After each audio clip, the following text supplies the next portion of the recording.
As Charlie Kirk's influence grew beyond college campuses, so did the scope of the issue he chose to address. What had began as a movement centered on free markets, limited government, and constitutional principles gradually expanded into a broader conversations about America's role in the world. By the late 2010s, foreign policy had become one of the defining issues separating different factions within the conservative movement. For decades, the Republican leaders had generally supported an interventionist approach, arguing that American military strength, global alliances, and an active international presence were essential to preserving stability and protecting the U.S. interests. Yet a new generation of conservative questions whether the United States had become overextended after years of conflict in Iraq and Afghanistan. Charlie Kirk emerged as one of the prominent voices associated with this changing perspective, while embracing what became widely known as America's First approach to foreign policy. The phrase America First has long and complicated history in American politics, but during Donald Trump's presidency, it took on a renewed meaning, centered on prioritizing domestic interests, national sovereignty, border security, and economic competitiveness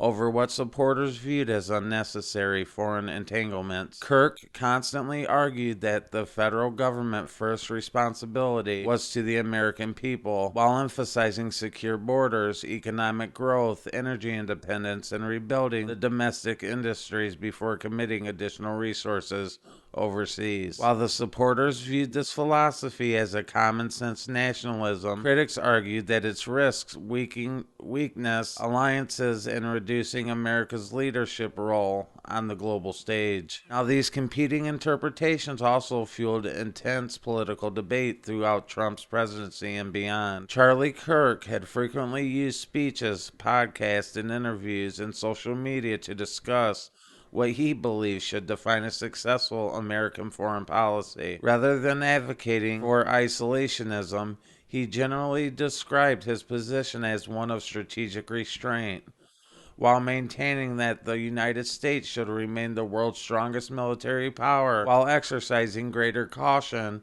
before becoming involved in prolonged overseas conflicts. He had often questioned whether decades of nation-building efforts had achieved their intended goals, and argued that military intervention should be reserved for situations involving clear and direct threats to American national security. Now, this message had resonated with many of the conservatives who had grown skeptical after years of costly wars that resulted in significant financial burdens and the loss of American lives. Immigration and border security became central to the components of Kirk's Immigration and border security became central components of Kirk's broader national security philosophy. He frequently argued that a country's sovereignty begins with its ability to control its borders and determine its own immigration policies. The supporters viewed stronger border enforcement as essential to national security, economic stability, and the rule of law, while the critics contended that many of the proposed policies had overlooked the humanitarian concerns and the complexities of immigration reform. These disagreements reflected the broader political divisions across the United States,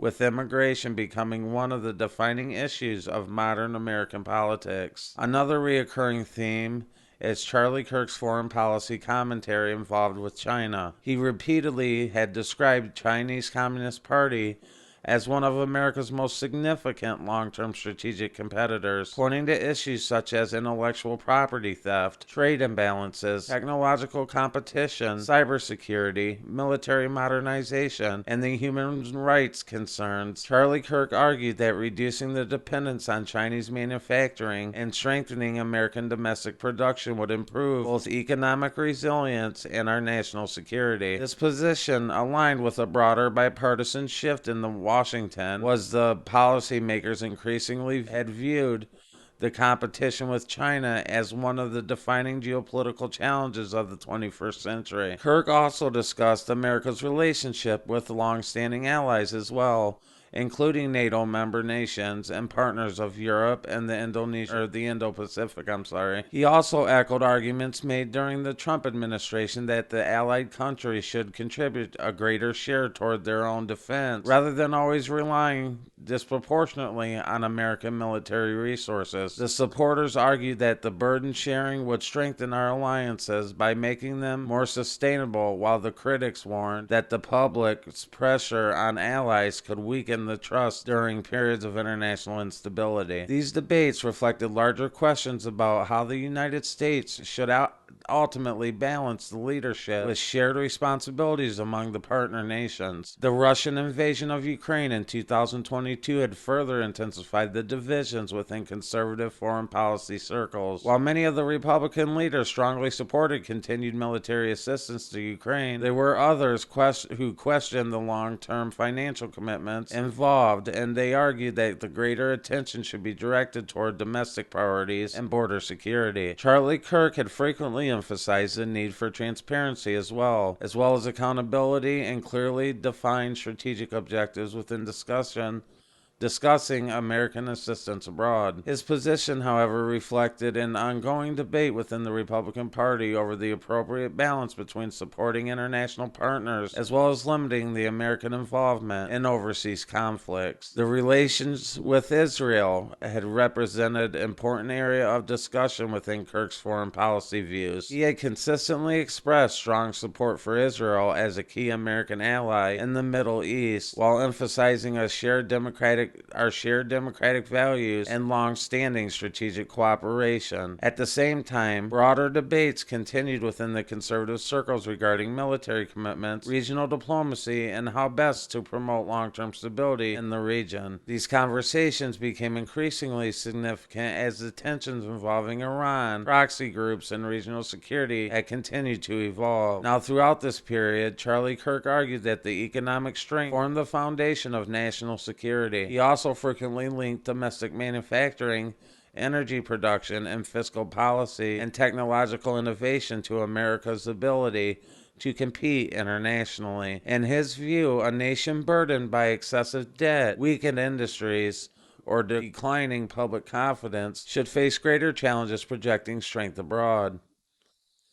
His supporters saw this as a comprehensive vision connecting domestic prosperity with geopolitical influence, while the critics maintained that the global leadership had also required a sustained diplomatic engagement, multilateral cooperation, and continued investments in international institutions. The media also played a crucial role in expanding Charlie Kirk's foreign policy influence, either it be through podcasts, public speaking engagements, televised interviews, and online platforms. He reached millions of viewers and listeners, particularly younger conservatives seeking alternative perspectives in international affairs. Now, rather than limiting discussions to traditional policy experts, digital media allowed political commentators like Kirk to shape public debate directly, reflecting the broader changes in how Americans had consumed the political information. This transformation contributed to the growing influence of the independent media personalities across the political spectrum. By the early 2020s, Charlie Kirk had become more than a campus activist or an organizational leader. He had developed into one of the most recognizable voices that was representing a younger generation of conservatives whose foreign policy priorities differed in important ways from the previous Republican administration. His emphasis on border security, strategic competition within China, and the skepticism toward prolonged military interventions, as well as support for a strong national defense and belief that American interests should remain the guiding principles of international engagement, had become defining elements of his public identity. Now, whether audiences agreed with his conclusions or strongly opposed them, his arguments reflected a broader realignment occurring within the conservative politics as debates over globalization, military intervention, trade, immigration, and national sovereignty had reshaped the Republican Party. Those debates would become even more intense as the events in the Middle East, particularly questioning surrounding the Iran regional conflict and the possibility of broader military escalation, had moved to the forefront of American political discourse. It is within that increasingly volatile geopolitical landscape that the next chapter of this documentary begins examining Iran, Donald Trump, and the debate over the war. Thanks for watching, and we'll see you tomorrow. Peace.